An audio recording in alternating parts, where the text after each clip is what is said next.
Não anda assim mais. Mas com essas coisas acrescentadas à nossa fé, nós não vamos esquecer. Nós vamos ter uma vida nivelada. Ou uma vida sem aqueles altos e baixos. Uma vida em que não tem mais topo de montanha para o lá no vale amanhã. Não tem mais. Agora tem circunstâncias ainda contra nós, tem problemas que vêm contra nós, tem coisas que vêm contra a nossa vida que podem nos jogar no vale. Mas essas coisas acrescentadas à nossa fé não vai deixar isso acontecer mais. E a mais que eu acrescento essas coisas, mais nivelada a minha vida será. Eu serei depois um homem estável. Mas por que é tão importante isso? Em Tiago está escrito: homem vacilante, pensa que vai receber nada de Deus, não vai. Deus está procurando uma estabilidade. Uma estabilidade para quê? Para colocar mais responsabilidade do reino naquela pessoa estável. Quando eu tenho essas coisas acrescentadas à minha fé, então eu terei uma estabilidade maior. Eu serei estável. Não o homem vacilante, não o homem up hoje e down amanhã. Não o homem por cima hoje não. Estável, uma estabilidade em mim. As pessoas vão saber em que estado vão me encontrar. Então temos que acrescentar essas coisas. Versículo 10. Portanto, procurar mais diligentemente fazer firme a vocação e eleição, porque fazendo isto, nunca, jamais tropeçareis. Nunca mais vai tropeçar. Você não vai cair mais. Não vai. Agora, na nossa vida espiritual, o fato é que até agora, a maioria de nós vivemos caindo, pedindo perdão e levantando. E geralmente nós caímos porque tropeçamos na mesma pedra. É a mesma coisa que faz a gente cair. Mas acrescentando essas coisas, nós não vamos tropeçar mais, nós não vamos cair mais. Agora, a primeira coisa que ele fala para acrescentar é a virtude. E nós gastamos, me parece, 2 aulas falando sobre virtude. Virtude é basicamente um caráter, uma formação de caráter cristão. Definimos virtude como uma excelência moral. Pessoas que têm morais não estabelecidos pelo mundo, mas pela palavra. Pessoas que andam retamente, de acordo com a Bíblia. Pessoas que falam de acordo com a palavra, que agem, que se vestem, que têm uma vida de excelência moral.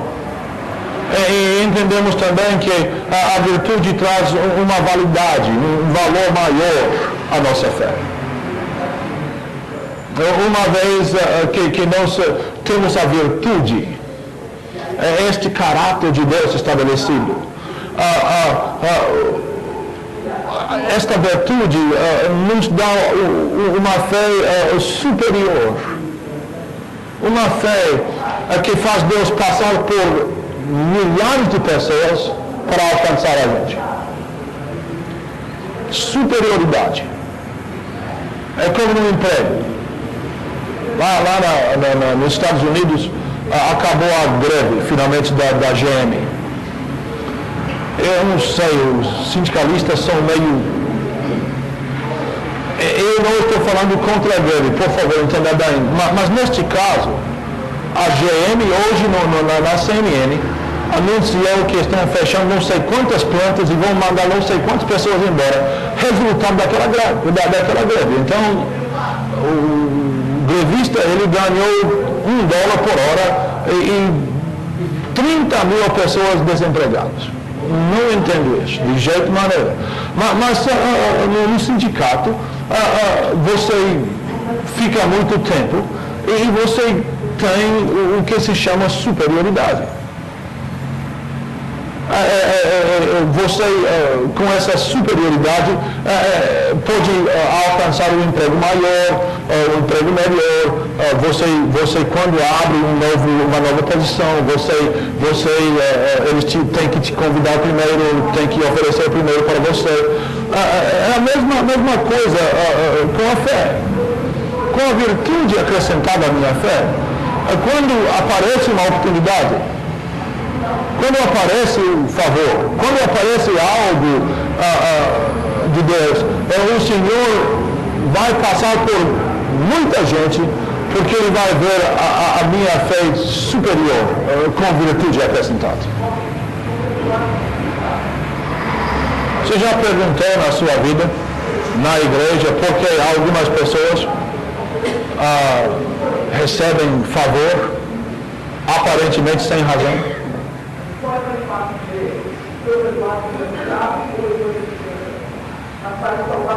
Na igreja nos Estados Unidos, por exemplo, a gente necessitava de uma pessoa para administrar a livraria. Nós sentamos como diretoria da igreja, nós estabelecemos alguns padrões, queremos tal formação, queremos tal experiência, tal isso, tal aquilo, e nós procuramos então um gerente para a livraria. Muitas pessoas apareceram com qualificações. E o Senhor, a gente orando, o Senhor falou para os anciãos da igreja, não é ele, não é ela, não é ele, não é ela. O pastor, a gente ajuda nessa igreja, o pastor um dia estava orando antes do culto, e ele viu uma menina mexendo com o som. Colocamos microfones, não tinha ninguém na igreja. Depois ela passava e endireitava as cadeiras, depois ela limpava o púlpito, só ela e o pastor orando. E na mente dele, ele começou a lembrar as vezes que ele tinha visto essa menina fazendo a mesma coisa. E o Espírito Santo falou para ele naquele momento, ela é a pessoa para dirigir a livraria. A diretoria falou com ela tem segundo grau só, não sabe nada de contabilidade, não sabe nada de administração, nunca foi treinada em nada assim, mas o Espírito Santo falou claramente para a diretoria, para nós. Não, aquelas coisas, naquelas coisas você treina ela. A coisa mais importante, a virtude, a fidelidade, ela já tem. Ela que eu quero. Agora, essa menina, agora que é mulher, a igreja lucra milhares de dólares por mês da livraria. Essa mulher agora tem, me parece, 15 empregadas ou empregados. Ela manda livros para o mundo inteiro. Eu tenho alguns na minha casa. Cada vez que eu vou para Tulsa, eu vou para aquele ministério novamente para comprar dela, porque ela tem o melhor preço e o melhor serviço. Mas começou porque ela tinha acrescentado já a sua fé. Umas coisas, a virtude de Deus estava nela, o caráter de Deus, a fidelidade, algumas características do Senhor, que fez o Senhor passar por cima de muitos homens, entre aspas, qualificados. E o favor de Deus nela. É isso que eu estou tentando dizer. quando nós acrescentamos a virtude à nossa fé, a nossa fé é mais legítima, é superior no olhar de Deus. Não significa que eu vou receber mais que qualquer outro. Significa que no olhar de Deus, a minha fé se destaca. E quando Ele tem um favor para dar, Ele passa por muita gente, talvez mais qualificada que eu, para o favor bater no meu colo. Virtude faz isso. Por isso nós temos que acrescentar a virtude. Agora nós fomos também para Filipenses, não precisa abrir, mas em Filipenses 4:8, e achamos 6 aspectos da virtude. Paulo escreve: quanto mais, irmãos, tudo que é verdadeiro. Então achamos essas qualificações, ou esses aspectos: verdadeiro, real, genuíno, honesto, digno, nobre, de honra. Sabe, aqui, não estou falando do Brasil, estou falando do mundo. É difícil, hoje em dia, achar um homem que tem honra, mulher que tem honra, que tem uma palavra que você pode crer. O mundo está mudando, eu entendo isso. E não quero com o que vou falar, não quero menosprezar o jovem, não é isso. Mas para mostrar a diferença entre as gerações. Em 1964, eu comprei meu primeiro carro à prestação. Fui lá para o vendedor, vi uns carros, eu escolhi um carro, me parece que era Chevrolet, mas o ano era de 52, 55, eu esqueci o modelo. Era, na época, me parece que foi $1.500, $1.600. Você viu como o mundo mudou, né? Eu falei para ele: olha, eu não tenho dinheiro, mas eu sou maior de idade. Estou trabalhando. Eu posso te pagar $20, $25 por semana. Ele falou: não tem problema. Eu financio o carro para você. Ele falou: eu vou te cobrar tanto para fazer isso, mas você me paga e em tantos meses o carro é seu. E sabe como nós fechamos o contrato? Apertamos a mão. E eu levei o carro dele. Não tinha nada por escrito, nada. Mas tinha a palavra no meio. Na época do meu pai tem 78 anos de idade, aquela geração tinha mais honra ainda.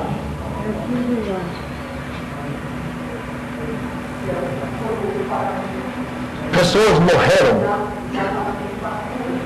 para não ferir a sua própria palavra. Honra. A virtude inclui isso. O que está dizendo, Tom? Estou dizendo que Deus está nos chamando de volta para a honra, para a nobreza, para a honestidade, para a dignidade. Mas o mundo não é assim, mas nós não somos do mundo. Eu não sou do mundo. Eu assino um contrato porque o cara exige. Mas eu não preciso de um contrato assinado para cumprir o que eu assinei. Não preciso. Eu às vezes ainda tenho problemas, porque a gente habita, a gente mora no meio de pessoas desonestas. E a tendência é dizer: mas não, o mundo é assim, então eu vou ser assim também. Mas não é assim que a gente vai andar. A virtude não deixa. A sua palavra não pode valer nada, a sua também não pode não valer, mas a minha eu vou honrar. É este tipo de atitude que nós temos que desenvolver. E a virtude faz isso. Então é verdadeiro, honesto, justo, tudo que é justo, reto.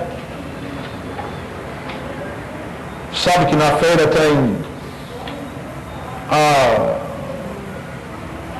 balanças, é balança, né, que pesa, balanças diferentes. O cara ele te vende 2 kg de frango e você tem meio de frango e meio quilo de dedo. Acontece às vezes. A balança fica torta, mas nós não fazemos isso. Puro. Tudo que é moralmente limpo. Essa palavra puro significa livre de poluição, livre de contaminação. Então qualquer sujeirazinha que até pode estar na vida do outro, não permite na minha vida mais. Qualquer aparência do mal, qualquer coisa que aparece sujeira, não quero. Eu quero a pureza, a virtude me leva a ser puro. Número 5, amável. Puxa, como alguns crentes necessitam de ser amável. Você sabe que é difícil amar algumas pessoas. Não é verdade? Amável. De ser amável. Amável é ser delicado, uma pessoa cuidada, Não, a palavra, a base dessa palavra é agradável, ou bondoso, ou gracioso. Mas essas qualidades me levam a ser amado.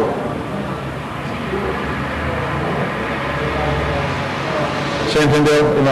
É isso que a gente... Tem crentes que você não ama de jeito nenhum. Ele não deixa. Não é verdade? Você vem com todo amor e o cara fecha a porta na sua cara, ele declara que não quer, ele te xinga. Já recebi crentes.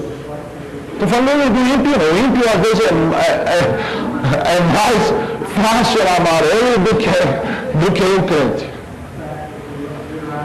E número 6, de boa fama. Agora, nós estamos aqui no 3º e 4º ano. A maioria de vocês ou tem ministérios ou estão, pelo menos, indo na direção do ministério.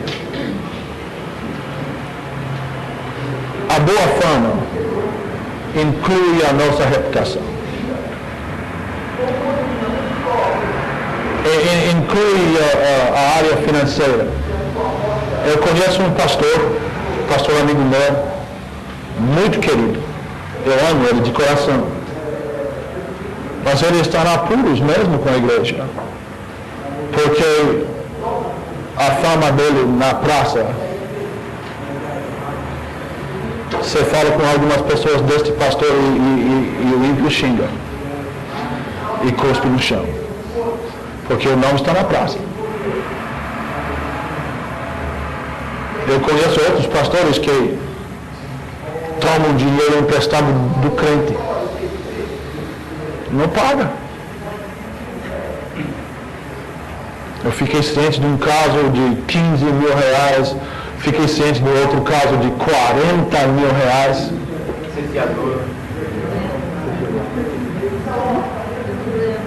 R$200. É reputação. É a minha reputação.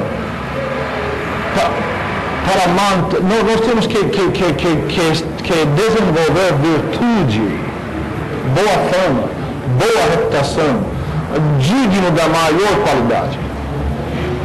Temos que desenvolver isso. Temos que zelar pela conta bancária. Temos que zelar pelo nome. Temos que zelar pelo ministério. Faz pouco tempo que as empregadas, as secretárias, as meninas daqui, algumas delas ficam com raiva mesmo do Thomas. Porque eu cheguei e não gostei do vestido, da maneira de vestir. E falei, hoje, agora, você vai pegar o ônibus e vai para casa e vai trocar essa roupa. Essa roupa não serve aqui. Não, você usa em casa, não tem problema. Você usa na igreja, não tem problema. Mas aqui você representa o ministério. Este ministério. E eu não quero que o público veja essa face. Não quero. Por isso tem regras. É zelo. Os donos da minha casa me devolveram. Temos que zelar. A palavra declara que o Senhor zela pela sua palavra para a cumprir. Nós que participamos da natureza dele, temos que fazer a mesma coisa. Temos que ter o mesmo zelo pelo nosso ministério que Jesus tinha pelo ministério dele. Jesus não deixou qualquer entrar no ministério dele, não. Ele não aceitou qualquer coisa no ministério dele. Ele tinha compaixão para com as multidões. Mas a cobrança dos discípulos era tanto que uma vez a igreja, as pessoas mais íntimas a ele falou tão duro que todo mundo foi embora. E Jesus olhou para os discípulos e pergunta, e vocês também vão? Agora Pedro responde, para onde? Mas se você ler entre linhas, ele está dizendo, eu ia embora, mas não tinha para onde ir. Ele também ficou ferido. Mas foi o zelo. O zelo pela casa de Deus fez Jesus fazer o chicote. E entrar no templo para limpar o templo. Ele virava mesas. Ele jogava homens fora. Zelo. Por quê? Porque ele estava zelando pela fama do Pai. Fama do Pai. Por isso, a gente fala às vezes muito em roupa, em maneira de andar. E eu já tenho falado aqui, mas eu sei que homens de grande porte também têm roupa suja. Tem camiseta rasgada para consertar o carro, talvez. Ou lá no quintal ele coloca bermuda. Mas, gente, você nunca vai ver o presidente da República andando na rua como alguns ministros da palavra de Deus. E o fato é que o Fernando Henrique está zelando por alguma coisa terrestre e eu estou zelando por alguma coisa muito mais importante. A maneira em que a gente anda também. O comportamento. Lá nos Estados Unidos, algumas igrejas mais tradicionais usam aquele, como que chama? Colarinho clerical. É o colar que eles viram, né? Eu gostei. Eu até tenho algumas camisas. Aqui no Brasil não uso porque eu usei uma vez e a mulher me chamou de padre. Desisti. Mas lá eu uso. Agora, é interessante, estou falando uma experiência própria. Com terno comum, a gente aparece um homem de negócio.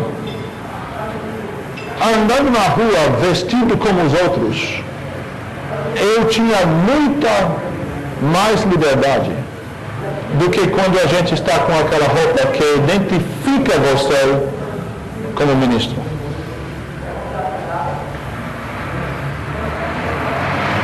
Agora, a roupa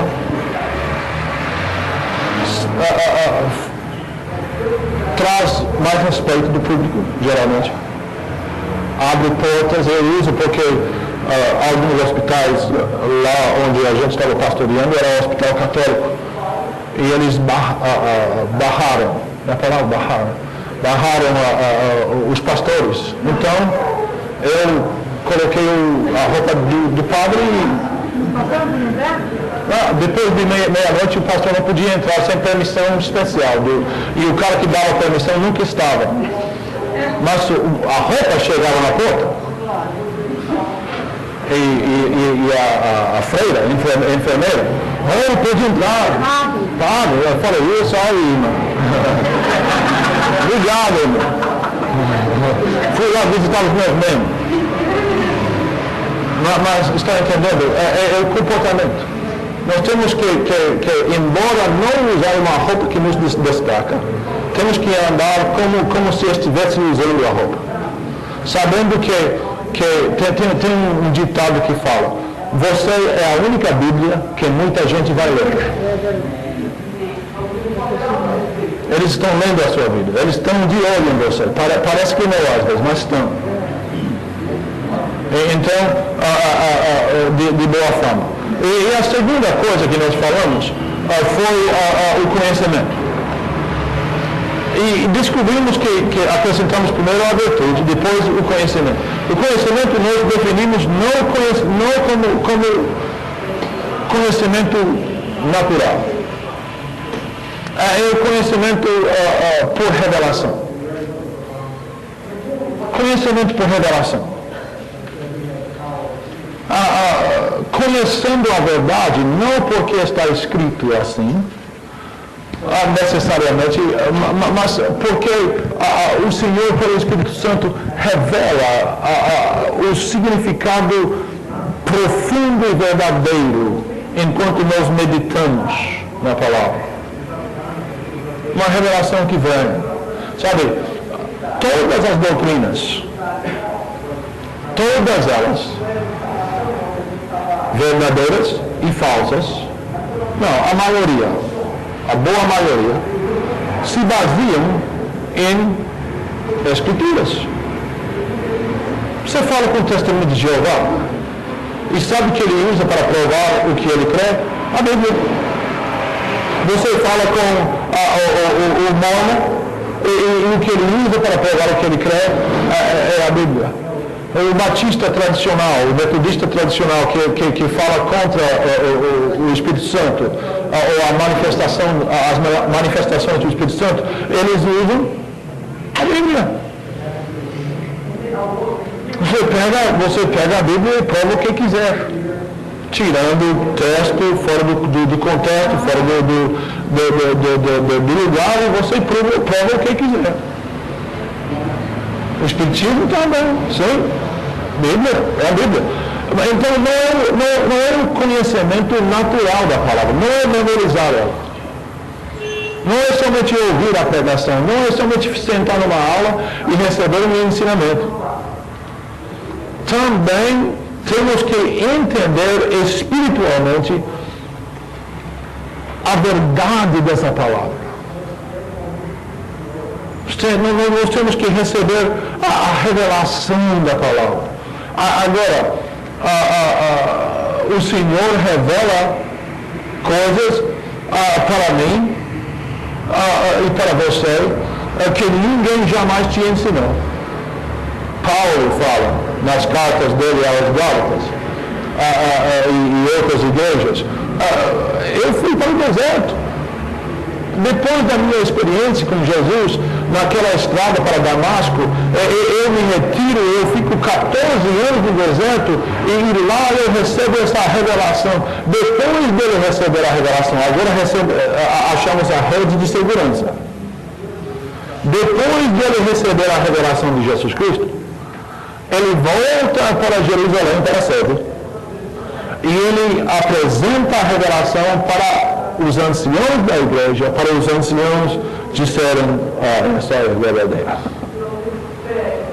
Então não estou dizendo que nós podemos receber revelação particulares, pessoais, que não bate com a revelação de ninguém mais.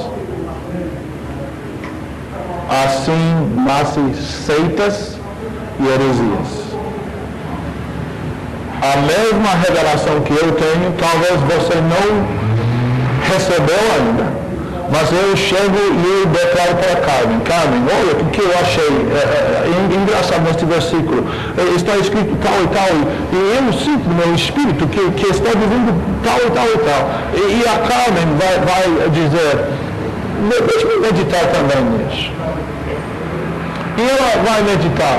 E depois ela vai voltar e vai dizer: sabe, Thomas, veja a mesma coisa. Eu leio para o pastor, e eu leio para o outro homem, para outra mulher. E é uma revelação geral.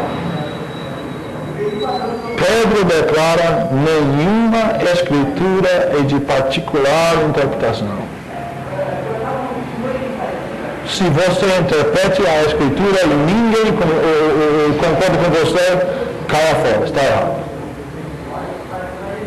Você errou. Recentemente um homem ligou para mim, novo convertido, amigo meu, muito tempo, eu ganhei ele para Cristo. Ele falou: Thomas, eu recebi a maior revelação da minha vida. Eu falei: ele começou a... Eu falei: o que é? Ele começou a